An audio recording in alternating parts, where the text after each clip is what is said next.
जय जिनेंद्र। आज का लेक्चर शुरू करेंगे। यहाँ पिक्चर है कि पृथ्वी घूमती नहीं है, इसीलिए गोल नहीं। अगर वो घूम रही है और गोल है, ये दोनों सिद्धांत एक दूसरे से रिलेटेड है। गोल हो और वो घूम रही हो, तो घूम रही है तो वो गोल ही होनी चाहिए। ये दोनों सिद्धांत एक दूसरे से को सिद्ध करते हैं। पृथ्वी को घूमता हुआ सिद्ध करने के लिए उसे गोल सिद्ध करना जरूरी है, और गोल सिद्ध करने के लिए उसको घूमता हुआ सिद्ध करना आवश्यक है। इसके लिए एक कारण दिया गया है कि अगर पृथ्वी 1 मिनट पर 1100 माइल की तेज गति से अपनी धुरी पर पूर्व से पश्चिम की ओर अगर घूम रही हो, यदि पृथ्वी ऐसे घूम रही हो, तो जब आप पूर्व दिशा में गोली को छोड़ो तो वो गोली अधिक दूर जानी चाहिए, और जो पश्चिम दिशा में गोली छोड़ो तो वो पूर्व दिशा की अपेक्षा कम दूरी पे जाना चाहिए। क्योंकि पृथ्वी भी पूर्व दिशा में जा रही है, लेकिन वास्तविकता यह है कि पूर्व या पश्चिम दोनों ही दिशाओं में छोड़ी गोलियां समान अंतर तक जाती है। इससे ये सिद्ध होता है कि पृथ्वी घूमती नहीं है, वह गोल भी नहीं है। एक और सिद्धांत साइंस ने यहाँ दिया है। साइंस कह रहा है कि भाई पृथ्वी अपना पूरा वातावरण लेके घूमती है। मतलब ये है कि साइंस ऐसा कह रहा है कि पृथ्वी अपने आसपास का पूरा एनवायरनमेंट लेकर घूम रही है। ये कारण है कि पृथ्वी के अपने एनवायरनमेंट के अंदर स्टेबिलिटी है, उसमें हवा का बहाव नहीं है। लेकिन ये तो ज़रूर है कि अगर पृथ्वी ऐसे पश्चिम से पूर्व घूम रही हो तो हवा का रुख पूर्व से पश्चिम उल्टा भी इजीली घूमे, पश्चिम से पूर्व इजीली घूमे, ये पॉसिबल नहीं है। देखो, दो में से एक ही चीज़ हो सकती है, या तो हवा का रुख भी पश्चिम से पूर्व जाए। अगर पृथ्वी का वातावरण स्थिर है तो हवा भी स्थिर हो गई। हवा तो वातावरण के अंदर ही है, हवा भी स्थिर हो गई। तो अगर हवा स्थिर हो गई तो हवा तो पश्चिम से पूर्व ही घूमनी चाहिए। हवा पश्चिम से पूर्व नहीं घूम सकती। तो मतलब ये हो गया कि पृथ्वी घूमती है तो साथ में अपना वातावरण लेकर भी अगर घूम रही हो तो हवा वातावरण के अंदर ही है, और हवा एक ही दिशा में घूमनी चाहिए। नदियाँ भी एक ही दिशा में बहनी चाहिए, ऐसा कुछ नहीं होता। तो पृथ्वी अपने वातावरण लेकर घूम रही है। अगर ये साइंस ये कह रहा है तो ये भी सिद्धांत यहाँ गलत साबित हो जाए। बराबर कि अगर पृथ्वी अपना पूरा, पृथ्वी भी पश्चिम से पूर्व घूम रही है, वातावरण भी पश्चिम से पूर्व घूम रहा है, तो हवा भी पश्चिम से पूर्व ही जानी चाहिए, नदियाँ भी पश्चिम से पूर्व ही बहनी चाहिए। अगर वातावरण भी साथ में घूम रहा है तो बराबर। और अगर वातावरण नहीं घूम रहा है, पृथ्वी अकेली घूम रही है, वातावरण नहीं घूम रहा है, तो जितना, यहाँ एक और उदाहरण दिया है। मान लो कि आप पश्चिम में गोली छोड़ो, तो पश्चिम में गोली अधिक दूर जानी चाहिए क्योंकि पृथ्वी उस तरफ जा रही है, और पूर्व में गोली छोड़ोगे तो उल्टा वातावरण, हवा भी उल्टी है, तो वहाँ दूर तक नहीं जानी चाहिए। बराबर। अब ये दो में से कुछ भी नहीं होता, दोनों तरफ एक जैसा जा रहा। आप तीर छोड़ो, गोली छोड़ो, तोप का गोला छोड़ो, एक ही स्पीड से सब छोड़ो, एक ही स्पीड से सब छोड़ो। तो मतलब ये हो गया कि पृथ्वी ना घूम रही है, ना उसका वातावरण घूम रहा है, ना उसकी हवा ही घूम रही है, कुछ नहीं घूम रहा है। पृथ्वी स्टेबल है, वातावरण अपनी मर्जी से घूमता है, हवा अपनी मर्जी से घूम रही है, बादल तक अपनी मर्जी से घूम रही।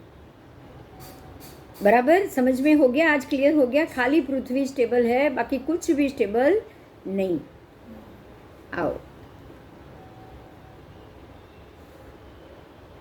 उसके बाद का क्वेश्चन था तोप का गोला। तोप का गोला अभी अभी हमने बात बताई आपको कि तोप का गोला भी ऐसे ही होगा। अब यहाँ एक और तोप के गोले का ही एग्जाम्पल है। किसी ऊंचे टावर के शिखर से जब पत्थर को नीचे फेंका जाए तो वे पत्थर टावर के आधार पर ही गिरते हैं। पृथ्वी स्थिर हो या घूम रही हो, ऐसा हो तो वो पत्थर सीधा नीचे नहीं जाएगा। अगर पृथ्वी घूम रही है तो पत्थर भी थोड़ा घूमता हुआ जाएगा। तो ये भी गलत बात है। तोप का गोला भी वही है। पृथ्वी यदि स्थिर हो तो तोप की नली में से छोड़ा हुआ गोला कुछ सेकंड के पश्चात वापस वहीं लौटकर गिरता है। आप हवा में छोड़ोगे तोप ऊंचे, ऐसे तोप ऊपर रखकर छोड़ोगे, जितनी तेजी से गोला ऊपर गया उतनी तेजी उतने मिनट के बाद, मान लो कि उसको 10 मिनट लगी, 10 मिनट में वो ऊपर गया, उसके बाद 10 मिनट के बाद वो वापस आया, तो वो ही 20 मिनट के अंदर अंदर गोला उसी जगह पे गिरा, है ना। अब अगर पृथ्वी घूम रही है, ध्यान दीजिएगा, ये बात पे ध्यान दीजिएगा, पृथ्वी घूम रही है तो बम्बई से लेके गुजरात तक, बम्बई से लेके नवसारी तक, गुजरात तो अहमदाबाद तो दूर है, आप नवसारी के आजू बाजू की बात करूँ मैं, बम्बई से लेके गुजरात तक, सूरत तक पूरी 20 मिनट निकल जाती, सूर्य के प्रकाश को पहुंचने में 20 मिनट निकल जाती। समझ में आई है ये बात? बम्बई में जब भी प्रकाश सूर्योदय होता है उसके बाद 20 मिनट बाद सूरत में होता है। तो ये 20 मिनट में आपके पृथ्वी के घूमने का प्रकाश बम्बई से सूरत तक का डिफरेंस आ गया। अगर मान लो आप तोप का गोला हवा में छोड़ रहे हो, 10 मिनट लगी उसको ऊपर जाते हुए और 10 मिनट के बाद नीचे गिरा, तो आपने ये सूरत में छोड़ा तो बम्बई में गिरना चाहिए कि नहीं? 20 मिनट का फर्क, मैंने इसलिए आपको ये समझाया। सूर्योदय सूर्यास्त तो अब हम बहुत अच्छे से जानते हैं। तो सूर्योदय सूर्यास्त भी पृथ्वी के घूमने के कारण हो रहा है, ऐसा साइंस कह रहा है, बराबर। कि भाई पृथ्वी के सामने जब भी बम्बई आया, बम्बई के बाद जब सूरत आएगा पृथ्वी तब घूम जाएगी उतनी अगर घूम गई 20 मिनट में, तो 20 मिनट के बाद सूर्योदय सूरत में दिखना चाहिए, बराबर। ये उनका कैलकुलेशन है। तो तोप का गोला भी ऐसे 20 मिनट के अंतर में अगर आप सूरज से छोड़ोगे तो बम्बई में गिरना चाहिए, लेकिन ऐसा नहीं हो रहा है, ऐसा नहीं हो रहा है। मैंने आपको एक एग्जाम्पल दिया था, इन लोगों ने एक बलून छोड़ा था हवा में, गैस वाला बलून हवा में छोड़ा, कंप्यूटर से एयर गैस लीक किया उसका, तो 12 घंटे बाद वो गैस खाली होते होते 80-84 किलो माइल ऊपर पहुंच गया था वो, और गिरते गिरते गिरते गिरते उसको 12 घंटे लगे, मगर उसी जगह पे गिरा। तो ना तो पृथ्वी 20 मिनट में घूमी, ना 12 घंटे में घूमी, ठीक है। तो ये सारे एग्जाम्पल से हम ये जानेंगे कि आओ आगे आओ, पृथ्वी घूमती नहीं है क्योंकि वो कोई ग्रह नहीं है। ग्रह सभी घूम रहे हैं। ग्रह को आप टेलीस्कोप से भी देख सकते हो कि आकाश में ग्रह कैसे घूम रहे हैं, किस स्थिति से घूम रहे हैं। अभी अगर आप टेलीस्कोप से देखो तो जो स्पीड से आपको शनि का फ्रंट भाग दिखेगा आपके सामने, कुछ घंटे के बाद ही उसका बैक साइड दिखना शुरू हो जाएगा। देखो मैं आपको यहाँ कुछ पिक्चर दिखाना चाहती हूँ, दिख रहा है ना? हाँ देखो, ये जो रिंग वाले, बाकी के ग्रह तो नॉर्मल ही होते हैं अगर ये अपनी धरी पे घूमते हैं, लेकिन हम उसको आगे से देख रहे हैं या पीछे से देख रहे हैं, इसका हमें ज़्यादा जजमेंट नहीं आ सकता। तो जो एंगल में शनि दिख रहा है, आप जब भी उसको लाइव देखोगे ना, तो ये एक एंगल में कभी नहीं होता है। ये आज अभी ये एंगल में है, उसके बाद उसका एंगल यहाँ से यहाँ भी टर्न हो जाता है, ऐसे टेढ़ा भी हो जाएगा, सीधा भी हो जाएगा, उसका पूरा एंगल चेंज होगा। तो और हम उसको रोज ऐसे बदले हुए एंगल से देख सकते हैं, आप टेलीस्कोप से भी देख सकते हैं, आप उसमें बाकी जो भी सिस्टम है उसको देखने की, कंप्यूटर से, वो सबसे, कंप्यूटर से तो ये कम दिखाई देता है, लेकिन टेलीस्कोप से तो आप बहुत उसको क्लियरली देख सकते हो। तो उसकी रिंग का ऐसा सीधा रहना, फिर ऐसा टेढ़ा हो जाना, फिर उल्टा हो जाना, फिर पीछे चला जाना, और बॉल का अंदर के उसके घूमते हुए बॉल का निरंतर घूमते हुए देखना, क्योंकि ये एक ही ग्रह है जिसमें सारी चीज़ अलग अलग है। ये अंदर का बॉल अलग घूम रहा है, ये रिंग भी पोजीशन बदलती है, बाहर की जो रिंग है ना वो भी पोजीशन बदलती है। आओ मतलब आपको दूरदर्शन पता है, दूरदर्शन का सिंबल याद है? तो हाँ, दूरदर्शन का जो सिंबल था वो ऐसे ही बाहर का गोल प्लेट अलग होती है और अंदर का बॉल अलग घूमता था, याद है ना? और अंदर हम दूर से वो नजदीक आता था तो ऐसा लग रहा था कि बॉल अंदर से घूमता हुआ अलग अलग घूमता हुआ बाहर निकल रहा है। यही पोजीशन में शनि है एग्जैक्ट। उसकी ये 3 रिंग है, एक नहीं दो नहीं, 3 प्रकार की रिंग है। बाहर की रिंग अलग, बीच वाली रिंग अलग और एकदम अंदर की रिंग अलग। उसको आप उसको जितना आप लाइव देखोगे ना बहुत मजा आ जाएगा। तो मैं आपको सिर्फ यहाँ एक ही मुद्दा समझाना चाहूंगी कि जिस तरह से शनि आपको अलग अलग रिंग अलग अलग पोजीशन में दिख रही है, बाकी ग्रह नहीं दिख रहे, क्योंकि बाकी के ग्रह ऐसे घूमते, कोई वैरायटी नहीं है। बाकी के ग्रह में वैरायटी नहीं है, लेकिन ये शनि में जो वैरायटी है वो वैरायटी के हिसाब से कभी ऐसा सीधा, कभी क्रॉस, कभी ऐसी रिंग, कभी आड़ी हो जाए कि रिंग के अंदर से भी उसका जो अंदर का कलर, अंदर का बॉल वो दिखाई दे। और रिंग में जैसे वो विमान की पांख नहीं होती है, बिल्कुल ऐसे ही उसके शेड होते अलग अलग कलर के। आपको कभी एक कलर वाला शनि का पिक्चर दूंगी, आपको ऐसे ऐसे यहाँ अलग, यहाँ अलग, यहाँ अलग, यहाँ ऐसी पूरी शेड दिखाई देगी। तो अब यहाँ समझना ये है हमारे लिए, ध्यान दीजिएगा एक बात पे। अगर पृथ्वी घूम रही है और ग्रह स्टेबल है, मान लो कि पृथ्वी घूम रही है और ग्रह स्थिर है, तो ग्रह की एक भी चीज आप देख नहीं पाते। ध्यान दो, उसकी अंदर की रिंग, यहाँ की रिंग, यहाँ की रिंग, ये जो ग्रह घूम रहा है ना, इसलिए वो ऐसे घूम रहा है पूरा। शनि घूम रहा है इसलिए उसका वेरिएशन आपको पता चल रहा है। अगर पृथ्वी घूम रही होती तो शनि स्टेबल होता तो वो ऐसा कैसा ही दिखता। शनि का एक भी पोर्शन अंदर का बाहर का आप अलग नहीं देख पाते। बोलो, देख पाते? नहीं देख पाते। इससे भी यह साबित होता है कि ग्रह नहीं घूम रहा है, पृथ्वी नहीं घूम रही है, ग्रह अपने आप अपनी गति पे घूम रहे। बराबर? हम लोग देखेंगे, कभी लाइव जाएंगे, जरूर जाएंगे। कोई ना कोई महात्मा ने अगर ये प्रोग्राम किया ना तो हम सब उस वक्त पहुंच जाएंगे। किया था एक महात्मा ने, मैं गई थी पूना उनको बताने के लिए सारा। लेकिन जब ये कोई और करेंगे ना तब हम बताएंगे, ठीक है? तब ऐसा प्रोग्राम जरूर करेंगे। आओ, वैज्ञानिक हमें ये समझाने की कोशिश करते हैं बुध, शुक्र, मंगल, गुरु, शनि आदि सूर्य के चारों ओर घूमते हैं, लेकिन हमारे अवलोकन बताते हैं कि समस्त ग्रह तारा उत्तर दिशा में स्थित ध्रुव तारे को केंद्र में रखकर ही घूमते हैं। अब ये देखो, अगर मैंने फिर से यही बात दोहरानी है कि अगर ग्रह घूमते रहे ना तभी ग्रह का वेरिएशन आप देख सकते हो।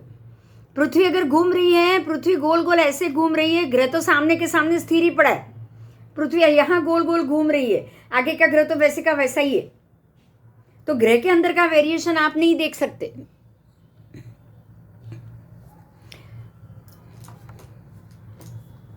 अब इनके मंतव्य के लिए इनके पास कोई परोक्ष या प्रत्यक्ष सबूत नहीं होता। यदि कोई अन्य ग्रह सूर्य के चारों ओर घूमते नहीं तो ये मान लेने की हमको जरूरत नहीं है कि पृथ्वी सूर्य के चारों ओर घूम रही है। और यदि अन्य ग्रह सूर्य के चारों ओर घूमते हो तो भी ये मानने की जरूरत नहीं कि पृथ्वी सूर्य के आसपास घूम रही है। अगर ग्रह सूर्य के आसपास घूम रहे हैं, नहीं घूम रहे हैं, ग्रह क्या कर रहे हैं, इन सब से तो हमारा कोई लेना देना ही नहीं है। बात समझो सीधा, पृथ्वी घूम रही है तो ही हमारा लेना देना है। सूर्य घूम रहा है या ग्रह घूम रहे हैं उससे कोई विवाद है? उससे तो कोई विवाद नहीं। सूर्य घूम रहा है, वो प्रत्यक्ष दिख रहा है। कैसे दिख रहा है? तो वो क्षितिज बदल रहा है, सूर्यास्त से सूर्योदय। बराबर इसी तरह ग्रह भी क्षितिज बदल रहे हैं। आज कोई भी ग्रह 12 घंटे से ज्यादा तो आकाश में दिखाई नहीं देते। जैसे सूर्योदय उग के सूर्यास्त होता है, ऐसे हर एक ग्रह रात के कुछ क्षण के बाद ही दिखाई देंगे। क्यों? क्योंकि सूर्यास्त हो जाएगा, उसके बाद ही आकाश में अंधेरा होगा तो ही ग्रह देख पाएंगे। तो वो भी सुबह कुछ घंटे तक ही दिखेंगे ना, वो भी क्षितिज चेंज कर लेंगे ना अपनी गति के हिसाब से। जैसे सूर्य 12 घंटा अगर पूर्व में रहा तो 12 घंटा पश्चिम में जाके रहता है, ऐसे सभी ग्रह 12 घंटा पूर्व में रहेंगे तो 12 घंटा पश्चिम में जाके रहेंगे। बराबर? बराबर, क्योंकि आकाश ही तो पूरा घूम रहा है, पूरा ग्रह ज्योतिष चक्र ही घूम रहा है। वो ज्योतिष चक्र घूम रहा है इसलिए सब घूम रहे। समझ में आया? ज्योतिष चक्र घूम रहा है इसलिए सब घूम रहे। और ज्योतिष चक्र पृथ्वी के ऊपर है, पृथ्वी ज्योतिष चक्र में नहीं है। भगवान ने कहा है पृथ्वी ज्योतिष चक्र में नहीं। हाँ, आओ अब आगे जाएंगे। क्षितिज रेखा में कोई घुमाव नहीं।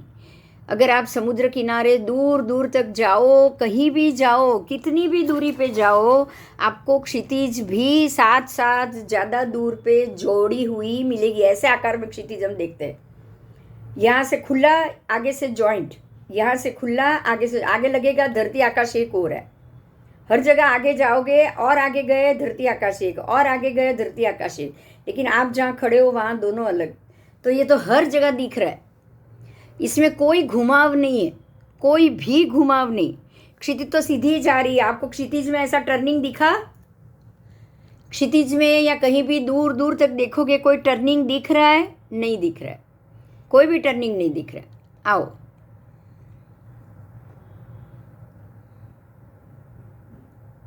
बादलों की गति सभी दिशा में होती है, ये हमने कल कर लिया था।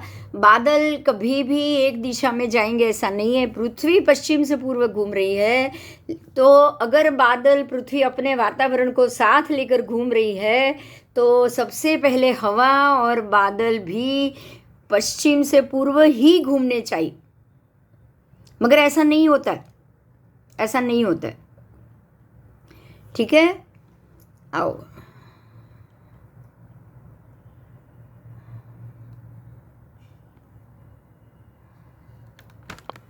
दक्षिण में सूर्य की गति अधिक होती है, ये भी हमने कर लिया था। बलून भी अपने मूल स्थान पे आ जाता है, वो भी अभी अभी हमने कर लिया। अब चंद्रमा स्वयं प्रकाशित है। वैज्ञानिकों की ये मान्यता है कि चंद्रमा का प्रकाश सूर्य के प्रकाश का प्रतिबिंब है। देखो, ये भी मैंने अभी पिछले क्लास में ही चर्चा की, फिर से अभी आपको याद दिला देती हूँ कि चंद्रमा अगर सूर्य के प्रकाश से प्रकाशित होता ना, तो हर एक वध पक्ष के समय सूर्य के नज़दीक जा रहा है चंद्र, तो सूर्य के नज़दीक जाने से तो उसको सूर्य का प्रकाश ज़्यादा मिलता कि नहीं मिलता? बताओ। वध पक्ष में सूर्य से नज़दीक जाता है कि नहीं जाता है चंद्र? अमावस तक दोनों एक ही साथ में आ जाते हैं कि नहीं? हाँ, अमावस तक तो सूर्य चंद्र दोनों साथ में है। तो वध सूद अष्टमी से लेके वध अष्टमी तक तो सूर्य चंद्र साथ में ही रहे, तो तब तो उसका प्रकाश फुल होना चाहिए ना। लेकिन उल्टा हो रहा है, उल्टा हो रहा है। चंद्र तो बिल्कुल काला हो रहा है, अंधेरे में जा रहा है। जितना सूर्य से नजदीक जा रहा है अंधेरे में जा रहा है। तो सूर्य का प्रकाश लेके चंद्र प्रकाशित है, ये बात कहाँ हुई?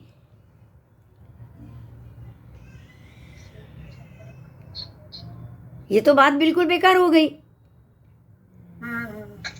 ये तो बात ही गलत हो गई। जैसे जैसे सूर्य के पास चंद्र जा रहा है, नजदीक जा रहा है, उसका बीम और इसका बीम दोनों साथ में आ रहे हैं वध पक्ष में, अमावस में, तो चंद्र को और प्रकाशित होना चाहिए। अगर सूर्य के प्रकाश लेकर ही चंद्र प्रकाशित हो रहा होता हो तो कितनी बड़ी झूठ को भी इन्होंने कितने ढंढेरे से पीटा है, आप समझ सकते हो? आप ये समझ सकते हो? सूर्य का प्रकाश चंद्रमा का प्रकाश ले भी नहीं सकता। सूर्य का प्रकाश है गर्म, चंद्र का प्रकाश है शीतल। उल्टा जब सूर्य से दूर जाए ना, तब चंद्र ज्यादा प्रकाशित होता है। बोलो हाँ कि नहीं? हाँ, तो ऐसी गलत चीज को भी हम लोगों ने मान लिया कि सूर्य के प्रकाश के कारण चंद्र प्रकाशित हो रहा है। बोलो, तो इस प्रकार की कोई क्रिया चंद्रमा के प्रकाश में नहीं देखी जाती। इससे सिद्ध होता है कि सूर्य और चंद्र दोनों ही स्वयं प्रकाशित है, क्योंकि सूर्य में का प्रकाश गर्म, चंद्र का प्रकाश ठंडा। चंद्र को ठंडे प्रकाश के लिए किसी के पास जाने की जरूरत नहीं है, और सूर्य को भी अपने गर्म प्रकाश के लिए किसी से ऊर्जा लेने की जरूरत नहीं। चंद्र ग्रहण के समय पृथ्वी की परछाई चंद्रमा पर पड़े, इसका तो प्रश्न ही नहीं है, पॉसिबल ही नहीं है। जब भी चंद्र ग्रहण हो रहा हो, चंद्र बराबर मध्य में है और चंद्र का बिंब ही आप समझ सकते हो, चंद्र बराबर पूर्णिमा का समय, चंद्र ग्रहण में पूर्णिमा का समय, तो सूर्य इस तरफ, चंद्र इस तरफ, पृथ्वी बीच में, तो सूर्य का प्रकाश चंद्र के ऊपर तो गया ही नहीं है। समझ में आया? आओ मैं पिक्चर बताती हूँ, आओ देखो, आओ ये है पूर्ण चंद्र ग्रहण का पिक्चर। आओ आओ, जब इसमें आपको चंद्र इस तरफ है, पूर्णिमा का है, थोड़ा सा पिक्चर में कम दिख रहा है लेकिन आपको दिख रहा होगा, ये पूर्णिमा का चंद्र, ये बीच में अर्थ आई और यहाँ सूर्य है, तो जब पृथ्वी गोल गोल घूमते घूमते सूर्य चंद्र के बीच में आ जाएगी तब चंद्र ग्रहण होगा, ऐसा उनका मानना है, ऐसा साइंस का मानना है। अब आप यहाँ देख सकते हो, एक मिनट जरा माइक में बंद कर रही हूँ, फिर जब जरूरत लगेगी आप खुद खोल देना। हाँ आओ, अब इसमें सूर्य का प्रकाश चंद्र पे पड़ सकता है क्या? नहीं, सूर्य का प्रकाश चंद्र पे पड़ने की तो संभावना ही नहीं है, और ये नहीं पड़ रहा है ना, इसीलिए चंद्र स्वयं प्रकाशित है। बोलो ये बात सही? यस। अगर चंद्र स्वयं प्रकाशित नहीं होता तो आपको ये फूल रूप में दिखता नहीं। समझ में आ रहा है? जैसे जैसे जैसे ये नजदीक जाएगा ना सूर्य से, धीरे धीरे धीरे और नजदीक, तो ये काला होता जाएगा, ढकता जाएगा। अगर सूर्य से प्रकाशित होता तो नजदीक में आने पे चंद्र प्रकाशित होता या दूर रहने पे होता? नजदीक रहने पे प्रकाशित होता। नजदीक रहने पे प्रकाशित होता। जैसे ये तो पूनम है, जैसे जैसे वध होगा तो चंद्र रहेगा पूरा, यहाँ तक पूरा रहेगा? नहीं, नहीं रहता है। अमास तक पूरा रहेगा? नहीं। हाँ, अब समझ में आ गया? हाँ। देखो आओ, इस पे आओ, ये पूर्णिमा का चंद्र, ये अमावस का चंद्र, धीरे धीरे, तो ये सूर्य से दूर है तभी चमक रहा है ना पूरा। हाँ। और नजदीक नजदीक जाएगा तो अंधेरा हो जाएगा ना, अमावस का हो जाएगा ना। हाँ, तो ये सूर्य है, हाँ ये दूर है तो चमक रहा है, नजदीक आया देखो कैसा है, ये बिल्कुल बाजू में आया और नजीक यहाँ आ गया तो अंधेरा दिखाई भी नहीं दे रहा है। हाँ, ये भी वध दूज है। अगर अमावस यहाँ हो गया तो दिखाई देगा आपको सूर्य के पास? नहीं। तो अब तो सूर्य का प्रकाश तो वो लेकर चमक रहा है, ये बात गलत हो गई? Yes. Everything goes wrong according to अपना। हाँ, अब आप यही सोचो ना, ये तो कितनी बड़ी बात है। सूर्य के प्रकाश से चंद्र प्रकाशित होता है, सूर्य के बगैर चंद्र का कोई प्रकाश नहीं। अगर सूर्य के प्रकाश ऊपर गिरने से ही वो प्रकाशित होता ना, तो सूर्य के पास वो अमावस में होता ही नहीं। कितनी बड़ी बात है। चलो दूसरी बात, एक आज के दो मुद्दे बहुत महत्व के थे। एक तो पूरी पृथ्वी वातावरण को लेकर घूम रही है, एनवायरनमेंट को लेकर घूम रही है। एनवायरनमेंट को अगर साथ लेकर घूमेगी तो बादल और हवा वो भी पृथ्वी की ही दिशा में घूमनी चाहिए। अगर 1100 माइल की स्पीड से अगर पृथ्वी घूम रही है तो ये भी बहुत बड़ी बात है, छोटी बात नहीं है। समझ में आ गया आज के दोनों मुद्दे?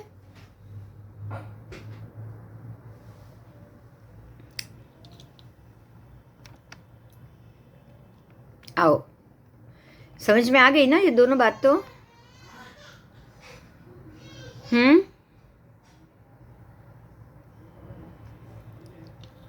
चंद्रमा स्वयं प्रकाशित है, ये बात अपने आप निकल गई। ठीक है, किसी भी एंगल से चंद्र स्वयं प्रकाशित है यही साबित होगा। चंद्रमा सूर्य के प्रकाश से कभी भी प्रकाशित नहीं होगा। चंद्रमा स्वयं प्रकाशित ग्रह है और उसका प्रकाश शीतल है, जबकि सूर्य का प्रकाश उष्ण है। दोनों की तापमान भी अलग है।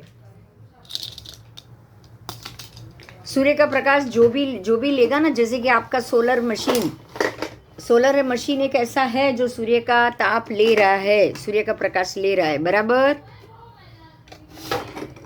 बराबर बराबर। तो उससे भी आपको गर्मी मिलती है ना, ऊर्जा मिलती है कि नहीं मिलती?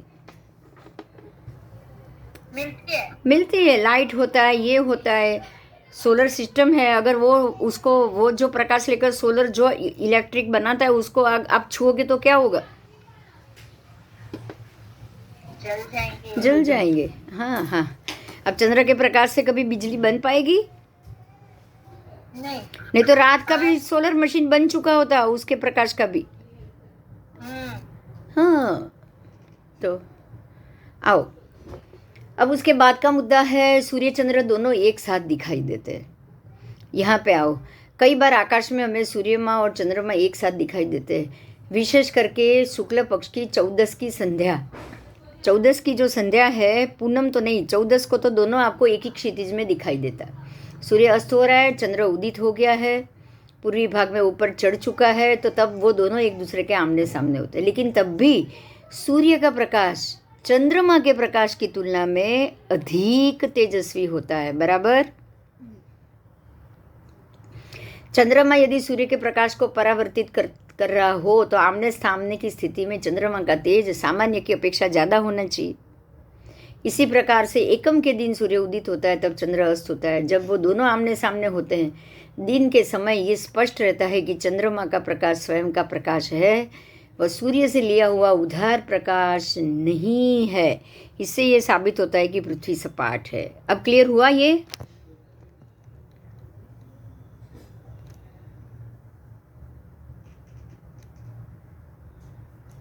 आओ, अब चंद्र ग्रहण की भी बात की, जो हमने पहले भी आपको ये मुद्दा समझाया था, ग्रहण कैसे होता है।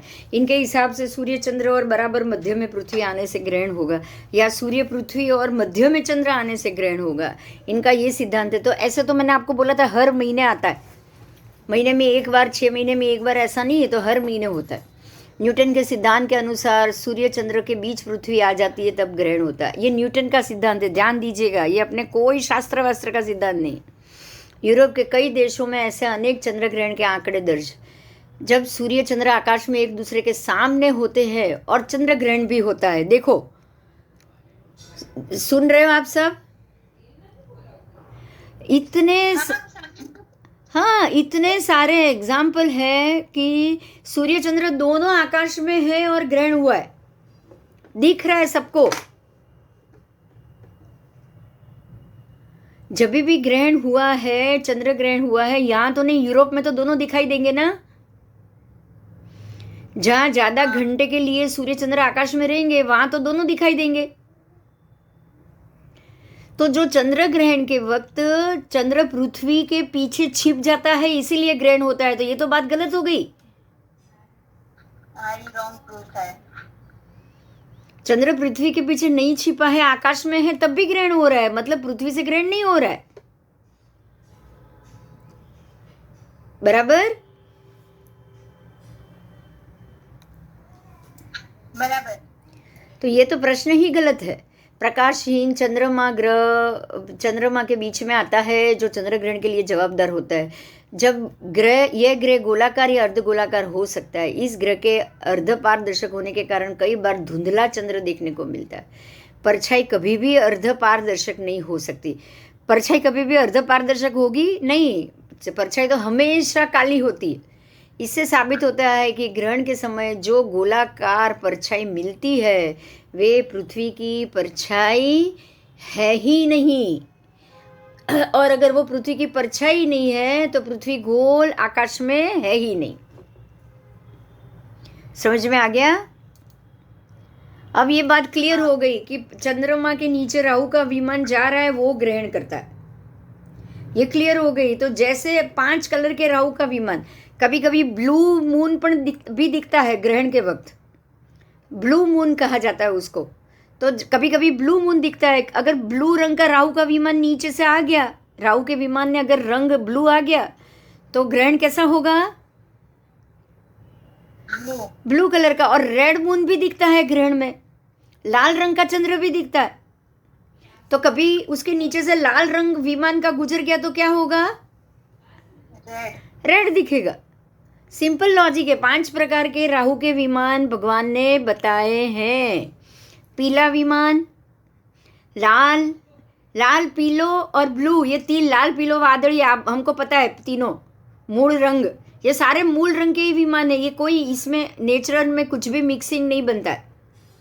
लाल पीला ब्लू 3 मूल रंग हो गया, और सफेद और काला वो भी मूल रंग है। तो बराबर 5 कलर का विमान राहु का चंद्र के नीचे से गुजरता है, जिसके कारण ये ग्रहण होता है। बराबर बराबर।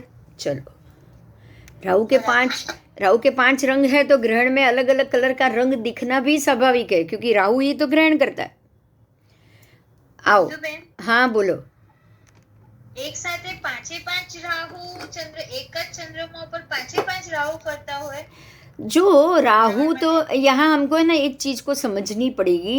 भगवान ने राहु तो 2 ही प्रकार के बताए, एक नित्य राहु, एक पर्व राहु। बराबर। राहु के विमान तो 2 ही है। राहु का विमान रंग बदल सकता है, ये पॉसिबल है ना? हाँ, उसका विमान रंग बदलता है। हाँ, तो चंद्र के ऊपर दिखता हाँ, तभी राहु के 5 रंग बोल दिए। है।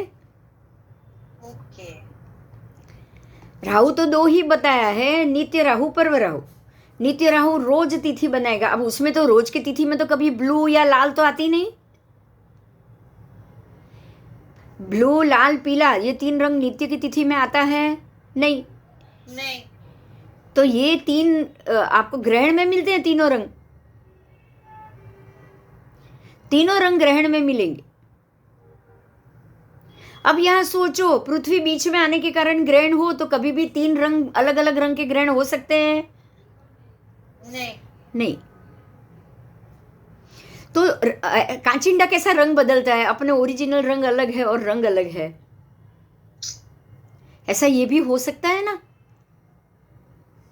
हो सकता है। पीत वर्ण, फिर नील वर्ण, ऐसे 3 वर्ण, 5 वर्ण बताए। कृष्ण वर्ण, श्वेत वर्ण, पीत, नील और रक्त वर्ण, ये 5 वर्ण, ये शब्द नाम है हमारे आगम में। तो 5 वर्ण है, तो उसने अपना रंग बदलना है। बात समझ में आ रही है?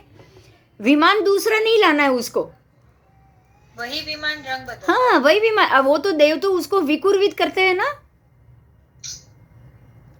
देवता है ये, तो विकुर्वित कर लेंगे, नया भी लाके रख देंगे। सूर्य चंद्र के मूल विमान कभी भी नीचे नहीं आते। ये अच्छेरा हुआ था महावीर स्वामी के वक्त। समव शरण में सूर्य चंद्र जब भी परमात्मा के इंद्र, सूर्य इंद्र, चंद्र इंद्र, दोनों इंद्र, परमात्मा की किसी भी उनकी जो भी 5 हमारे परमात्मा के कल्याणक है ना, उसमें सभी 64 इंद्र आते हैं। जब भी सूर्य इंद्र, चंद्र इंद्र आएंगे ना, अपने मूल विमान को आकाश में छोड़ के आएंगे। ध्यान दीजिएगा ये बात। अपने मूल विमान को वो आकाश में छोड़ेंगे और अपने लिए दूसरा विमान विकुर्वित करके, वैक्रिय बना के वो लेकर आएंगे। लेकिन एक बार ऐसा हुआ, भगवान यही हुंडा अवसर पीढ़ी काल में 10 के 10 अक्षरा इसी अवसर पीढ़ी में हुआ है। 10 अक्षरा इसी अवसर पीढ़ी में हुआ है। इसलिए हुंडा अवसर पीढ़ी को कुछ अलग ही कहा गया है, कुछ अलग ही जवाब दिया है। तो यहाँ हमें ये समझना है कि ये हुंडा अवसर पीढ़ी काल में एक ऐसा भी अक्षरा हुआ कि सूर्य चंद्र दोनों मूल विमान के साथ नीचे आ गए। मूल विमान के साथ जब वो समवसरण में आ गए तो आकाश में अंधेरा हो गया होगा, हो ही गया था। और यही कारण थी कि जब ये दोनों मूल विमान से वापस चले गए ऊपर, तो नीचे पृथ्वी पर रात हो गई है, किसी को पता ही नहीं चला। और मृगावती जी, आपको मालूम है ना, मृगावती चंदन बाला किसको पता है? चंदन बाला और मृगावती, उसकी शिष्या, वो उनको समवसरण से जाते जाते देरी हो गई। जब सूर्यचंद्र अपने मूल विमान लेकर चले गए तब पता चला कि यहाँ तो रात हो चुकी थी। और चंदन बाला ने उनको डांटा कि आप क्यों इतनी देर से आए।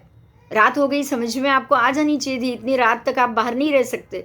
तब उन्होंने माफ़ी मांगी और पश्चाताप करते रहे और उनको उसी पश्चाताप में केवल ज्ञान हो गया। अब ये केवल ज्ञान तो हो गया, उन्होंने बताया नहीं अपने गुरु को।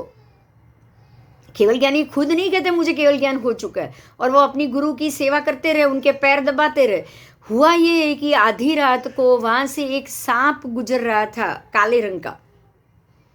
तब तो जंगल में ही भगवान रुकते थे या उपाश्रय होते थे, कोई लाइट वाइट तो थी नहीं। तो रात को वो सांप गुजर रहा था, तो इन्होंने चंदन बाला के हाथ को ऊपर किया, नींद में हाथ उठा दिया और सांप वहां से चला गया। तो चला गया और उन्होंने हाथ नीचे रखा, चंदन बाला उठ गए नींद से। पूछा कि क्या हो गया, तो उन्होंने बताया कि भाई एक सांप यहाँ से गुजर रहा था और आपको वो कुछ हानि ना पहुंचा, इसलिए मैंने उसको हटा दिया, मैंने आपके हाथ को हटाया। तब चंदन बाला सर बिल्कुल आश्चर्य में हो गए कि इतनी रात को आपको सांप दिखा कैसे। ये प्रश्न था कि काली आधी रात है, आपको सांप दिखाई कैसे दिया। तब उन्होंने दिखा, बोला इतना कि मुझे ज्ञान से दिखाई दिया। अब चंदन बाला के लिए एक और सवाल आ गया कि कौन सा ज्ञान, प्रतिपाती या अप्रतिपाती। उन्होंने तुरंत प्रश्न किया, कौन सा ज्ञान था वो। प्रतिपाती था, मतलब गिर जाए ऐसा या ना गिरे ऐसा। अब ये दो में क्यों, ऐसा क्यों प्रश्न आया होगा। केवल ज्ञान कभी दो तरह का हो सकता है, लेकिन अवधि ज्ञान हो सकता है। अवधि ज्ञान ऐसा ज्ञान, अवधि दर्शन ऐसा दर्शन है जो कुछ समय के लिए आ सकता है, फिर वापस चला जा सकता है।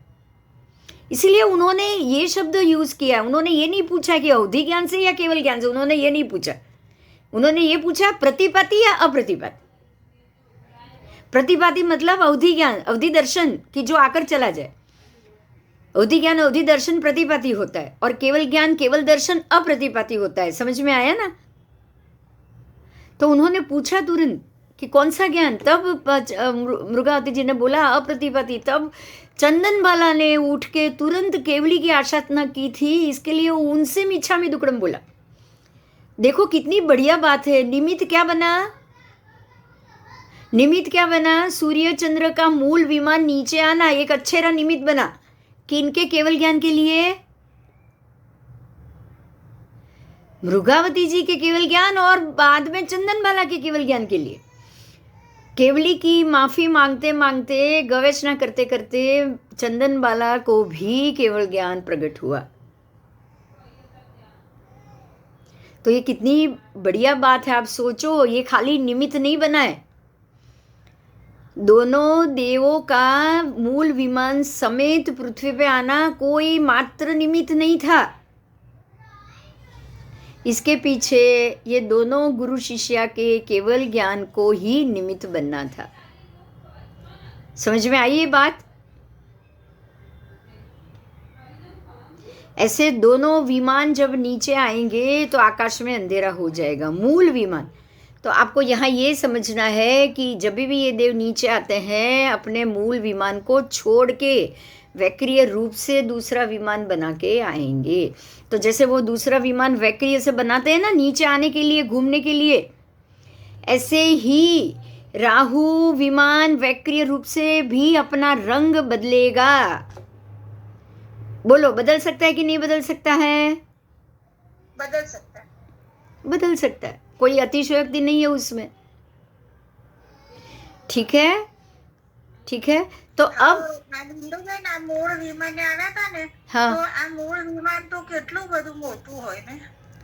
मूल विमान इनका देवों का ज्यादा बड़ा नहीं है। वो तो कोई भी विमान मूल से आएंगे ना, जैसे कि उनको तो उसको भी छोटा करना है। मूल विमान तो छोटा हो सकता है। देवों की एक भी चीज बड़ी नहीं होती है। जैसे आपको पता है जम्बू द्वीप के नाप का विमान है, पालक विमान 1 लाख योजन, लेकिन उसको हर एक तीर्थंकर के जन्म की भूमि में नीचे उतारा जाता है। बोलो कैसे उतारेंगे।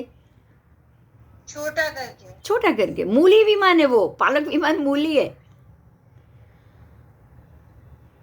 जो पालक विमान आता है ना, जब भी परमात्मा महावीर के जन्म के वक्त सब 64 इंद्र बैठ के आए थे। તો એક સાધ્વીજી ભગવાનની કોઈ સ્ટોરી છે ને, એમાં એવું આવે છે કે ગોચરી વરવા જાય છે ને, તો કેમ કે હું તો વરસાદ હતો અને વરીન આવે છે એટલે ગુરુ કે વરસાદમાં તું આવી વરીને તો કે હું અચિતમાં ચાલી એ કોનું છે એ પાણી અચિत, कारण कि देवो वैक्रिय એ કયા સાધુજી ભગવાન नहीं, ये मुझे नहीं पता, नाम तो नहीं पता है, लेकिन ये होगा यही। અચિતમાં ચાલી हाँ, क्यों क्यों? क्योंकि वो जो पानी वैक्रिय रूप से देवों ने गिराया होगा ना, तो वो अचित पानी होता है। देव तो जो भी वैक्रिय रूप से फूल लाएंगे, पानी लाएंगे, वो अचित ही होगा। उनका उनका जल पानी सचित नहीं होता है। उनके जल और पानी सचित नहीं होते। और जब जहाँ भी तीर्थंकर परमात्मा की समवसरण की रचना होती है ना, ये भी एक ध्यान दो, हो सकता है कि आसपास तीर्थंकर परमात्मा का समवसरण रचा हुआ हो। जब भी तीर्थंकर परमात्मा का समवसरण रचा जाता है, तो जो देवों द्वारा समवसरण की रचना होती है, वो 1 योजन तक की भूमि को अचित फूल और पानी से छांट के शांत करते हैं, सुशोभित करते हैं। अच्छा हाँ, उसको सुशोभित किया जाता है, पानी को सुशोभित किया जाता है, फूल बरसाए जाते हैं, और जो सुवर्ण कलश जिसके ऊपर भगवान पैर रखते हैं ना, कमल, वो भी अचित, सब अचित। उसमें एक भी सचित चित का उपयोग नहीं होता है। तो ये हो सकता है आसपास समवसरण बना हो और साध्वी जी गए हो और वापस आए हो, तो वो तो पानी तो अचित ही है। आपको लगेगा ये वरसाद हुआ, लेकिन वरसाद किया किसने? देवों ने 1 योजन समवसरण बिछाने के लिए वो अचित पानी का बारिश करेंगे। ठीक है, मजा आ रही है ना? आज बहुत सारी चीजें जानने को मिल रही है। इंटरेस्टिंग। यस, चलो, तो ये मूल विमान के साथ आए थे। तो मूल विमान, वो देवो अपने मूल विमान का वैक्रिय रूप कर सकते हैं, उसको छोटा कर सकते हैं, बड़ा कर सकते हैं, उसका रंग बदल सकते हैं, सब कर सकते हैं। तो हमें यहाँ ये समझना है, जो 5 रंग के राहु के विमान है, 5 रंग के अलग अलग ग्रहण होते हैं, अलग अलग ग्रहण में इसका उपयोग होता है। तो हमारे लिए सबसे बड़ी बात जानने की बात ये हो गई कि पृथ्वी से अगर ग्रहण होता तो बिल्कुल एक जैसा होता। ठीक है, आओ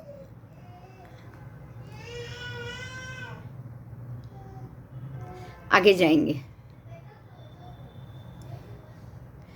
खगोल शास्त्री एकमत नहीं है। आज वैज्ञानिक ये मानते हैं चंद्रमा अपनी धुरी पे घूम रहा है और साथ ही पृथ्वी के आसपास भी घूम रहा है। वैज्ञानिक ये मानते हैं, और वो ये भी मानते हैं कि पृथ्वी भी अपनी धुरी पे घूम रही है, सूर्य के आसपास भी एक ही दिन में। 1 मिनट, हाँ, जो लास्ट क्लास में जो मुद्दा था वही मुद्दा फिर से आया है। क्षितिज रेखा में कोई घुमाव नहीं है। आओ, जैसे कि ये घूम रहा है, आपकी पृथ्वी घूम रही हो, अगर इस तरह से घूम रही हो, आकाश यहाँ सीधा है, आपको हर एक जगह से तो क्षितिज रेखा में घुमाव क्यों नहीं दिखेगा? बताओ, दिखना चाहिए कि नहीं दिखना चाहिए? आपको दिखाई दे रहा है? दिख रहा है मेरे हाथ में? अगर इस तरह से पृथ्वी स्पीड से घूमे तो यहाँ से जो हम क्षितिज देखेंगे तो हर एक थोड़ी थोड़ी देर में क्षितिज हटती हुई मिलेगी कि नहीं? क्षितिज और पृथ्वी तो आपको सीधी लाइन में एक ही जगह मिलेगी ना। पृथ्वी अगर घूम रही है तो क्षितिज भी घूमती हुई ही दिखेगी। पृथ्वी अगर स्थिर है तो क्षितिज भी स्थिर मिलेगी। यहाँ बात यह है कि पृथ्वी भी स्थिर है, आकाश भी स्थिर है, क्षितिज भी स्थिर, सिर्फ बीच का जो पट्टा है ग्रह का वो ही घूम रहा है। अब क्लियर हुआ? ये मुद्दे से ज्यादा क्लियर होगा। हुआ? अगर ये घूमती हुई होती तो यहां से क्षितिज भी घूमती हुई दिखती कि नहीं? ट्रेन में बैठे हो, ट्रेन घूम रही है तो बाहर का पूरा शहर घूम रहा है, दिखाई देता है। अगर ट्रेन स्थिर हो, ये ट्रेन समझो इसको, ये स्थिर है तो क्षितिज भी स्थिर दिखेगी। अगर हम स्थिर है तो बाहर का एरिया भी स्थिर दिखेगा। हम घूमेंगे तो बाहर का एरिया घूमेगा। सीधी बात है, सीधी बात। ठीक है, तो क्षितिज भी नहीं घूमती दिखाई देती है तो मैं भी नहीं घूम रही हूं। ये बात सही? घूम कौन रहा है? अब घूम कौन रहा है? आकाश भी स्थिर है, पृथ्वी भी स्थिर है, ऊपर आकाश भी स्थिर है, क्षितिज भी स्थिर है। घूम ये रहा है कि बराबर उसके बीच का गोल पट्टा घूम रहा है। समझ में आया? एक गोल पट्टा है वही घूम रहा है। अब चकडोल में कैसे, अब ध्यान दो, चकडोल को देखो। जब जो बीच में हम घूमते थे ना, बीच में ऐसे गोल वाला चकडोल, चकडोल में कौन घूम रहा है? जमीन नहीं घूम रही, आकाश नहीं घूम रहा है, खाली बीच का एरिया ही गोल घूम रहा है ना। खाली और सब घूम रहा है। बस बस बस ऐसे ही ज्योतिष चक्र है। बहुत क्लियर हो गया अभी। पूरा डंडा स्थिर, जमीन स्थिर, आकाश स्थिर, घूमेगा कौन ऐसे गोल में? खाली चकडोल। और खाली चकडोल घूमेंगे तो चकडोल में बैठी हुई सारी सीट घूमेगी, सारे लोग घूमेंगे चकडोल के, है ना। अब वो जब घूमते हैं तो उसको सामने व्यक्ति खड़ी हुई दिखती है क्या? चकडोल में बैठे हुए लोग को व्यक्ति खड़ी नहीं दिखती है। तो अगर पृथ्वी घूम रही होती ना तो हमको क्षितिज भी एक जगह नहीं मिलती। आपको क्षितिज स्थिर नहीं मिलती, बराबर। मतलब ये कि ना हम घूम रहे हैं, ना क्षितिज घूम रही है, ना आकाश घूम रहा है। सिर्फ आकाश का तो एक पोर्शन घूम रहा है, एक पोर्शन। ट्रेडमिल पे बीच का पट्टा कैसे घूमता है, बिल्कुल वैसे। क्लियर हो गया ना? चलो अच्छा है, आओ आगे आओ। एक और इसका दूसरा टॉपिक, बादलों की गति भी सभी दिशा में होती है। बादल भी आपको, अगर ये पृथ्वी है, पृथ्वी अगर घूम रही हो, फास्ट घूम रही हो, तो पृथ्वी के घूमते घूमते घूमते घूमते बादल भी एक ही जगह घूमने चाहिए, बस। अगर पृथ्वी पूरा एनवायरनमेंट लेके घूम रही है ना, तो उस एनवायरनमेंट में बादल आ गया, नदी का पानी भी आ गया, समंदर भी आ गया, हवा पानी सब आ गया उसी एनवायरनमेंट में। तो ये एनवायरनमेंट में सब एक ही दिशा में घूमने चाहिए। ऐसा नहीं है बादल यहाँ भी घूमता है, ये दिशा में भी, 8 दिशा 10 दिशा में बादल घूम रहे। बादल आपको 10 दिशा में जाते हुए दिखाई दे। तो बादल 10 दिशा में तभी जा पाएंगे क्योंकि वो स्वतंत्र रूप से घूम सके तो। ठीक है, हवा और बादल स्वतंत्र है, उसको पृथ्वी के घूमने से कोई लेना देना नहीं, ग्रह के घूमने से कोई लेना देना नहीं। आओ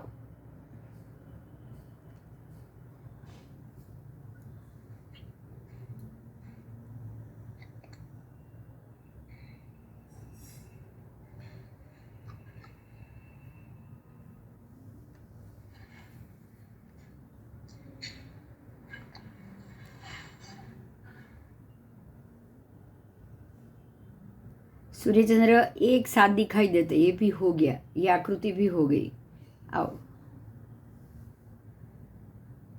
चंद्र ग्रहण से सिद्ध नहीं हो रहा है, बराबर। देखो चंद्र ग्रहण की बात चल रही थी, चंद्र ग्रहण से ये सिद्ध नहीं होता है कि इस पृथ्वी के कारण ही ग्रहण हो रहा है। देखो यहाँ इसको समझो, ये पृथ्वी है, ये उसका ऊपर का भाग। यहाँ से यूरोप से, जब आप यूरोप से देखोगे तो बराबर सूर्य और चंद्र दोनों दिखाई देते हैं, उस वक्त ग्रहण हो रहा है।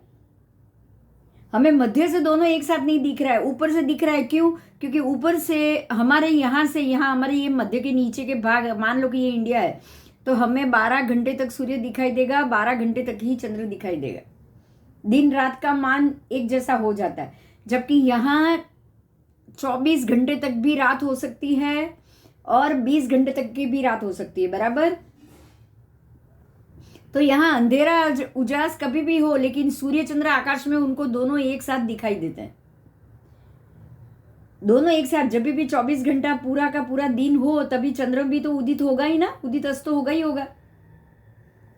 तब ऐसा तो है ही नहीं कि 24 घंटे का दिन है तो चंद्र का या किसी और का दिखाई देना होता ही नहीं, ये तो पॉसिबल ही नहीं है। पॉसिबल है? नहीं है। सिर्फ हमारे यहाँ से उदय और अस्त में, सूर्य उदय अस्त होने के बाद ही चंद्र दिखाई देगा, वहां ऐसा नहीं होगा।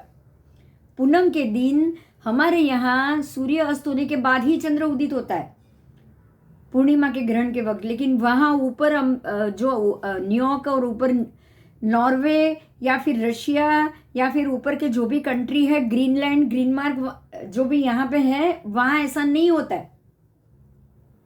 यूरोपीय देशों में जब पूर्णिमा का समय हो तब सूर्य चंद्र दोनों उनको आकाश में दिख रहा है। अब दोनों दिख रहा है तो बीच में पृथ्वी कहाँ से आई? बराबर बराबर। आओ, तो ये खगोल शास्त्री के लिए ये मत बिल्कुल गलत हो गया, वो भी एक मत नहीं हो सकते। आज के वैज्ञानिक मानते हैं चंद्रमा अपनी धुरी पे घूम रहा है, पृथ्वी के आसपास चंद्र घूम रहा है। आज के वैज्ञानिक ये मानते हैं जैसे कि ये पृथ्वी है तो बराबर उसके आसपास ऐसे चंद्र घूम रहा है, ऐसा चंद्र घूम रहा है, ये चंद्र ऐसे बराबर पृथ्वी के आसपास घूम रहा है। वैज्ञानिक ऐसा मान रहा है, दिख रहा है ना आपको?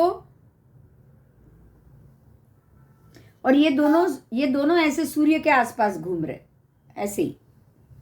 आओ, पृथ्वी अपनी धुरी पे घूम रही है सूर्य के आसपास, एक दिन में 40 लाख मील की तेजी से घूम रही है। और समस्त ग्रह, उपग्रह, कृत्रिम ग्रह आदि भी तीव्र गति से सूर्य के चारों ओर प्रदक्षिणा कर रहे हैं। पूरा सौर मंडल हरकुलिस नामक नक्षत्र की ओर तेज गति से बढ़ रहा है। आज के वैज्ञानिक ये भी बता रहे हैं कि हमारा समस्त विश्व ही आकाश में सतत फैल रहा है और अपने केंद्र बिंदु से बहुत वेग से तेजी से दूर जा रहा है। ये सब बातें तर्कयुक्त नहीं है, इनके कोई प्रमाण भी नहीं। इस मुद्दे पर समस्त खगोल शास्त्री एकमत नहीं है। आओ अब देखो, ये बहुत बड़ा मुद्दा है, ध्यान दो। आज मैं आपको ये टॉपिक डिस्कस करूंगी और फिर इसको हम और भी डिस्कस करेंगे। इस बात पे बहुत अच्छे से आप ध्यान दो, बहुत बढ़िया बात है। आओ, उनके हिसाब से ये पृथ्वी है, ये चंद्र है सफेद रंग का, और ये सूर्य है। आओ, तीनों हो गया। पृथ्वी के आसपास चंद्र घूम रहा है ऐसे गोलाई में, और पूरा ये दोनों मिलके कहाँ घूम रहे हैं? ऐसे घूम रहे हैं, ये सब ऐसे घूम रहे हैं, ऐसे ऊपर से नीचे नहीं जा रहे, ऐसे घूम रहे। समझ में आया? अब यहां ध्यान दो कि इनके हिसाब से सूर्य भी अपनी जगह से खिसक रहा है, ब्रह्मांड फैल रहा है। बात समझ में आई इनकी? ब्रह्मांड फैल रहा है और ये ऐसे घूमते घूमते खिसक के वो हरक्यूलिस नक्षत्र की तरफ जा रहा है। उन्होंने एक नक्षत्र का नाम दिया है हरक्यूलिस। हमारे तो 28 नक्षत्र है, उसमें से मूल नक्षत्र में से ही ये पृथ्वी आई और मूल में समा रही है, ऐसा सब कह रहे हैं। बराबर, हिंदू सनातन धर्म ऐसा कह रहा है। तो ये इन्होंने हरक्यूलिस नाम मूल नक्षत्र को दिया होगा। वो लोग कह रहे हैं कि ये सूर्य पूरा नक्षत्र सब पृथ्वी सबको लेके हरक्यूलिस नक्षत्र की तरफ जा रहा है, मतलब ब्रह्मांड फैल रहा है, सूर्य भी अपनी जगह से खिसक रहा है। अब हमें ये समझना है, ध्यान दीजिए, पृथ्वी समेत सारे ग्रह नक्षत्रों को लेके सूर्य घूम नहीं रहा है, लेकिन वो अपनी जगह से खिसक के ब्रह्मांड को फैला रहा है। फैलाना मतलब एक ब्रह्मांड से दूसरे ब्रह्मांड की नजदीक जाना, एक सूर्यमाला दूसरी सूर्यमाला, ये क्लियर हुआ? जैसे ये एक सूर्यमाला सब नक्षत्र ग्रह और पृथ्वी को लेकर एक सूर्यमाला अपनी जगह से खिसक के दूसरे की तरफ जा रही है, ये बात तो साबित हुई ना। तो कहीं ना कहीं आकाश में ग्रह नक्षत्र अपनी जगह छोड़ के दूसरी जगह जा रहे, ये बात साबित हुई। वैज्ञानिक ये कह रहे कि ग्रह नक्षत्र पूरे एक जगह छोड़ के दूसरी जगह पर जा रहे हैं, अपनी जगह से खिसक रहे हैं। बराबर। अब मैं आपको एक बात बताऊं, मैंने ये बात बहुत बार बताई है, आज फिर से बता रही हूँ। मैंने आपको बोला है कि जब ग्रह नक्षत्र तारे 780 योजन से नीचे उतर रही है, मैंने आपको बताया था ना, तो यहां से नीचे उतरेंगे और बाहर से भी संकुचित होंगे। जो चीज यहां से कम होगी, हमारा एरिया ही कम हो रहा है, आपको पता है, भूगोल कम हो रहा है, भूगोल का एरिया छोटा हो रहा है। तो सूर्य चंद्र नक्षत्र यहां से 400 योजन उतर गए तो बाहर से भी संकुचित होंगे कि नहीं होंगे? मतलब क्या है समझिए, जो ज्योतिष चक्र का दायरा है वो पहले से छोटा होगा कि नहीं होगा? पहले नीचे की जमीन लंबे तक थी, लवण समुद्र में मान ले जाते थे, मतलब भरत क्षेत्र ही बहुत लंबा था, बड़ा था। अब तो भरत क्षेत्र छोटा हो गया, लवण अंदर आ गया, तो लवण जैसे अंदर आया मांडले भी संकुचित हुए होंगे कि नहीं हुए होंगे? जमीन छोटी होगी तो मांडले भी अंदर आएंगे ना। क्लियर हो रहा है ये? जैसे जमीन अंदर जाएगी, ऊपर से छोटा होगा, तो यहां से भी स्क्वीज होगा। स्क्वीज कैसे होगा? 500 धनुष की काया वाला इंसान यहां से छोटा होगा तो यहां से छोटा होगा कि नहीं होगा? कल्प वृक्ष यहां से छोटे होंगे तो यहां से छोटा होगा कि नहीं होगा? तो कोई भी पुद्गल ऊपर से छोटा होगा तो साइड से भी छोटा होगा कि नहीं होगा ना। तो मांडले भी संकुचित हो गए हैं, मतलब सूर्यमाला अपनी जगह से अगर इतनी ज्यादा दूर थी तो वो खिसक के यहां तक आ गई और ब्रह्मांड फैल रहा है। ये साइंटिस्टों ने भी नोट किया है।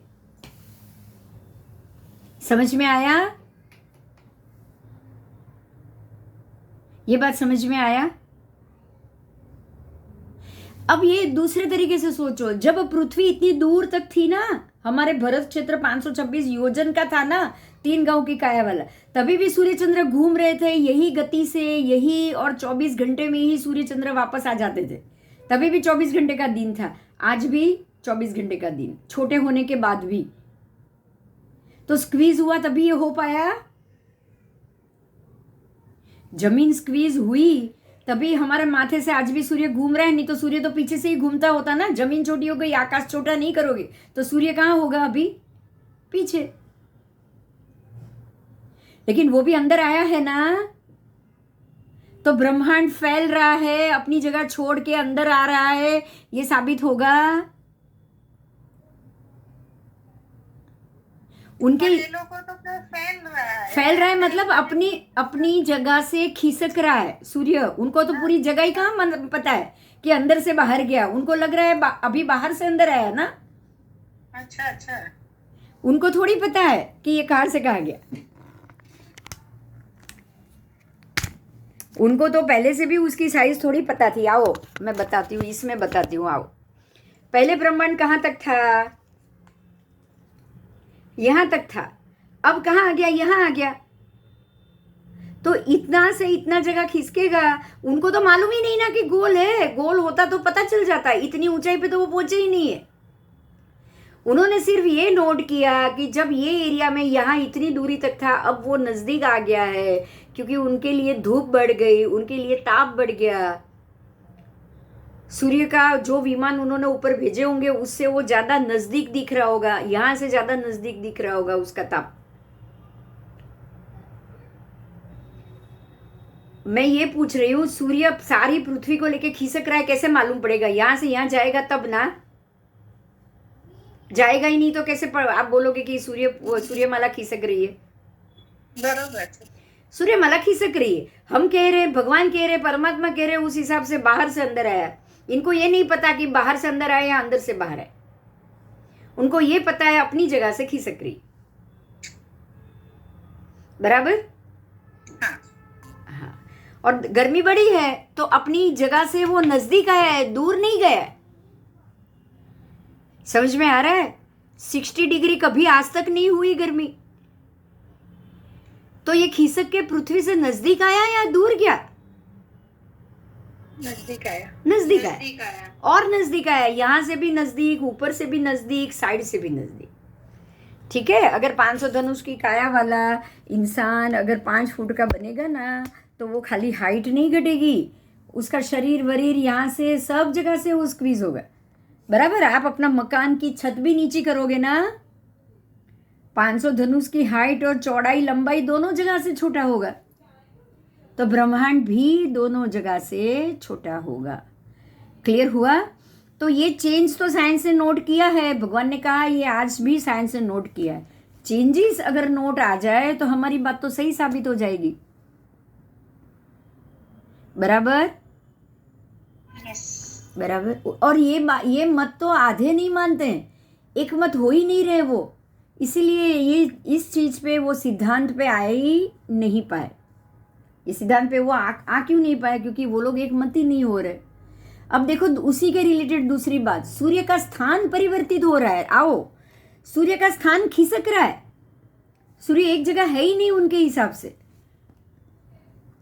प्रसिद्ध खगोल शास्त्री प्रोफेसर रिचर्ड प्रोक्टर बताते हैं, हाँ सूर्य हमसे करोड़ों माइल दूर है, इसलिए हम पृथ्वी के एक छोर से दूसरे छोर तक जा सकते हैं, तब भी हमें सूर्य एक ही दिशा में दिखाई देता है। फर्क इतना सूक्ष्म है कि हम इसको माप नहीं सकते। ये मंतव्य सच नहीं है। हम भूमध्य रेखा के दक्षिण में 45 अंश पर यदि हम जाए तो हमें मध्याह्न का सूर्य आकाश में उत्तर दिशा में दिखाई देता है, और उत्तर में अगर हम 45 अंश पर सूर्य हम जाएं तो सूर्य हमें आकाश में दक्षिण दिशा में दिखाई देता है। उत्तर अक्षांश में हमारी परछाई उत्तर दिशा में दिखाई देती है और दक्षिण अक्षांश में दक्षिण में पड़ती है। सूर्य यदि वास्तव में हमसे करोड़ों मील दूर है तो पूरी पृथ्वी से सूर्य एक ही दिशा में दिखना चाहिए। सूर्य हमसे बहुत नज़दीक है और पृथ्वी सपाट है, इसलिए ऐसा नहीं होता। देखो यहाँ एक बड़ी बात आई, अगर आप दक्षिण में जाके सूर्य को देखोगे तो आपकी परछाई कहाँ दिख रही है? उत्तर में जा रही है। उत्तर से देख रहे हो, उत्तर में जा रही है। दक्षिण से देख रहे हो, दक्षिण में परछाई जा रही। मतलब क्या हुआ पता है? दोनों में सूर्य तो आपके पीछे ही है। समझ में आ रहा है? ये बात समझ में आ रही है? दक्षिण ध्रुव से भी आप अपनी परछाई देख रहे हो, 45 डिग्री पे जाके खड़े रहोगे तो सूर्य बीच में आ गया ना, तभी आपकी परछाई पीछे जा रही है। आप सूर्य के पीछे चले गए, हम सेंटर में, मतलब सूर्य बीच में जा रहा है, आप 45 डिग्री पीछे चले गए, तभी आपकी परछाई पीछे जाएगी ना। आपकी परछाई पीछे कब जाएगी? जब सूर्य आपके सामने होगा। आप सूर्य आगे होगा, आप खड़े हो तो परछाई पीछे ही जाएगी ना।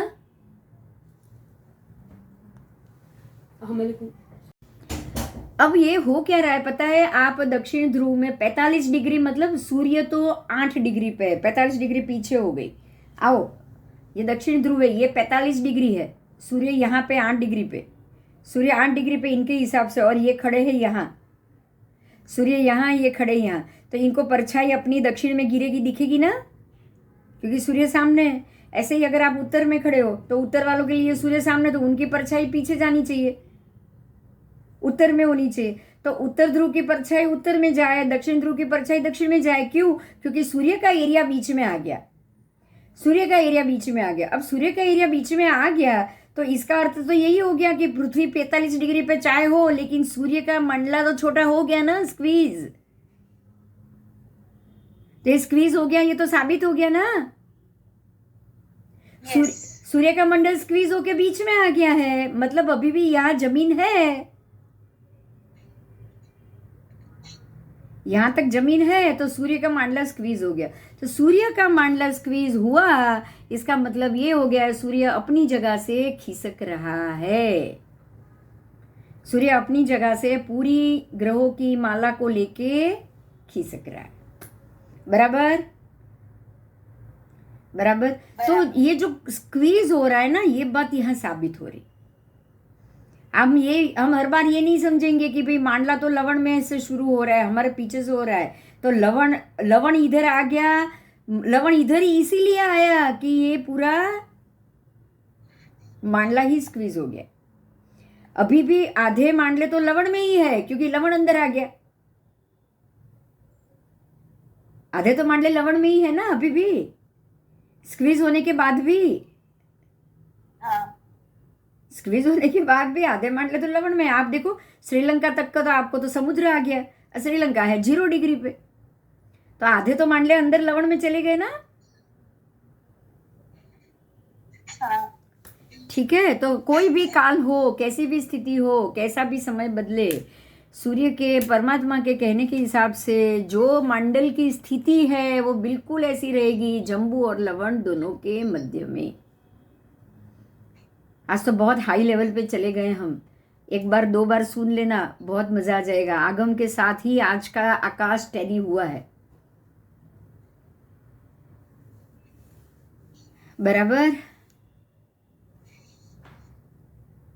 बराबर। बोलो, कोई प्रश्न है?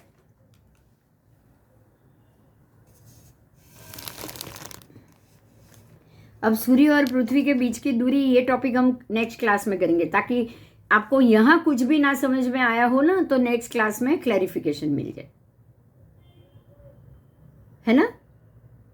है ना? अभी 3 दिन है, 2 दिन 3 दिन है, इस बात को आप सोचना, एक बार वापस सुन लेना, ताकि नेक्स्ट क्लास में सूर्य और पृथ्वी कितना दूर है, कैसे दूर है, ये सारी चीज क्लियर हो जाए। ये पृथ्वी के एक ही भाग में सूर्य घूम रहे हैं ऐसा नहीं है, पृथ्वी ही संकुचित हो रही है, छोटी हो रही है, तो मांडले को भी छोटा होना पड़ रहा है। द्रव्य क्षेत्र काल भाव चारों साथ में घटते हैं, इसके लिए ये बहुत बड़ी साबिती, ये बहुत बड़ी साबिती। ये क्षेत्र भी घटेगा ही घटेगा, फिर वो जम्बूद्वीप का हो या आकाश का क्षेत्र हो, हर एक जगह क्षेत्र, मंडल क्षेत्र, मंडल क्षेत्र भी तो क्षेत्र ही है ना। सूर्य ग्रह के बिंब भी तो क्षेत्र ही है, पुद्गल द्रव्य है। सूर्य के बिंब है पुद्गल द्रव्य, मंडल का एरिया क्षेत्र है, क्षेत्र का। हमारा भी शरीर है पुद्गल द्रव्य और जमीन है क्षेत्र। तो द्रव्य क्षेत्र काल भाव चारों साथ में घटेंगे तो फिर घटने ही चाहिए, नहीं क्यों घट सकते? हम सिर्फ अपनी जमीन को ही घटाएंगे और आकाश के मंडल के क्षेत्र को नहीं घटाएंगे, कैसे चलेगा बताओ? नहीं चलेगा। पुद्गल द्रव्य को तो हम घटा रहे हैं, 5 फीट का तो कंपलसरी बना रहे, क्योंकि आज हम 5 फीट के हैं, कल 1.5 फीट, कल 1.5 फीट के होंगे। तो ये जो सारी व्यवस्था है, खाली द्रव्य ही घटेगा, क्षेत्र नहीं घटेगा? नहीं, सब कुछ घटेगा। हाँ, द्रव्य भी घटेगा, क्षेत्र भी घटेगा, काल भी तो घटा है और भाव भी घटेगा। काल भी घटा है, पहली उत्सर पीढ़ी का तो 4 कोड़ा कोड़ी वर्ष, दूसरी का 3 कोड़ा कोड़ी घटा ना, तीसरे आरे का 2 कोड़ा कोड़ी, चौथे आरे का 1 कोड़ा कोड़ी में 40,000, 42,000 कम तो घटा ना। पहले से दूसरा घटा, दूसरे से तीसरा, तीसरे से चौथा, चौथे से 5वां घटा, 5वां 6वां दोनों मिलके कितने साल हो गए? काल घटा है कि नहीं घटा है? और वो ही बढ़ेगा। तो द्रव्य क्षेत्र काल भाव भी घट गए ना, कहाँ मोक्ष मिल रहा है बोलो? इतनी इच्छा कर रहे हैं लेकिन भाव की तीव्रता ही नहीं है।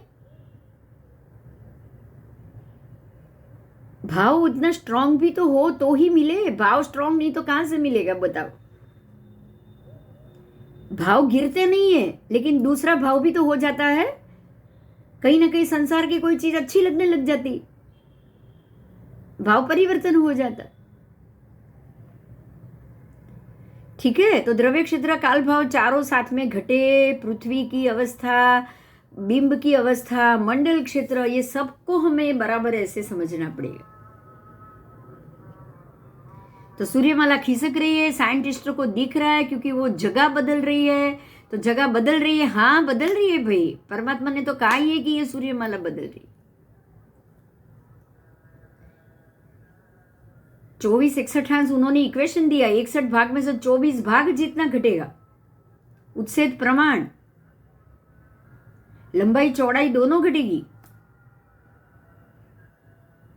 ठीक है, ठीक है, चल क्लास आज बंद करेंगे, सोमवार को मिलेंगे। जय जिनेन्द्र।